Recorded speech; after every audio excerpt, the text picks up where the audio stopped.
talk better when I stand up. So, indeed, it is an honor and a privilege to be here. And I did not prepare a speech either, but I'm going to carry on with the theme of Hey Sarah, Sarah. And the reason why I'm going to do that is because I never really ever planned to be in politics.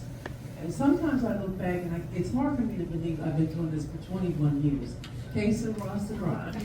I started off, believe it or not, in the NAACP.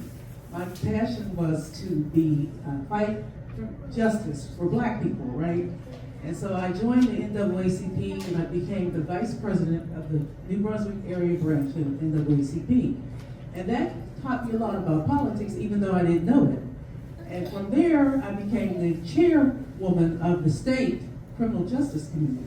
So I did a lot of work, and then from there, I was a member of First Baptist Church, and I chaired the legal redress. We gave free legal counseling to church members. And from that, Pastor Sawyer said to me, well, you know, I want you to do some more stuff. You need to do more work. And so my thing for me is, too much is given, much is required. If God is blessing you, you should be a blessing to other people.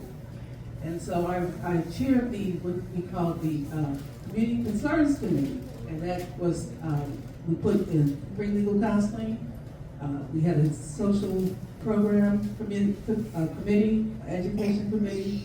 And from there, the Democratic Party came to me because I was kind of out in the community, and they said to me, oh, you know, we need to have a black person run for council. And that was back in 1995.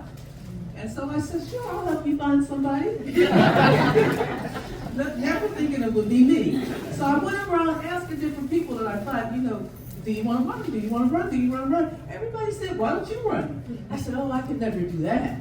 Right? And then eventually I found a candidate, and God would have it, that candidate came back and said, I can't run because my mother-in-law is very sick and I need to be able to take care of her. And so at that point I got involved with the Democratic Committee as the 5th Ward chairwoman, believe it or not. So they said to me, well, we really wanted you to run anyway, why don't you run? So I said, okay. So that's how I ended up in politics. I ran on the platform of building the senior community center and team recreation. And believe it or not, I was the first black at-large to ever win in front of Township. I think they deserve a clap.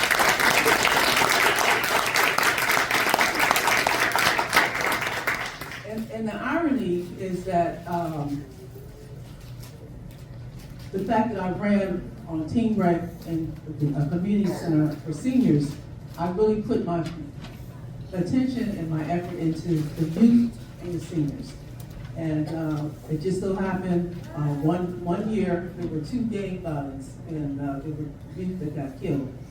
And people came to me and said, you guys really need to do something. And that's when I started the Franklin Youth Initiative.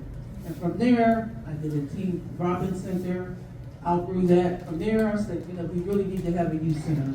And I spent 15 years trying to build a youth center. So what I want to say is, as a woman, we always think about quality of life for our children, for our future. You know, what can we do to make life better for everybody?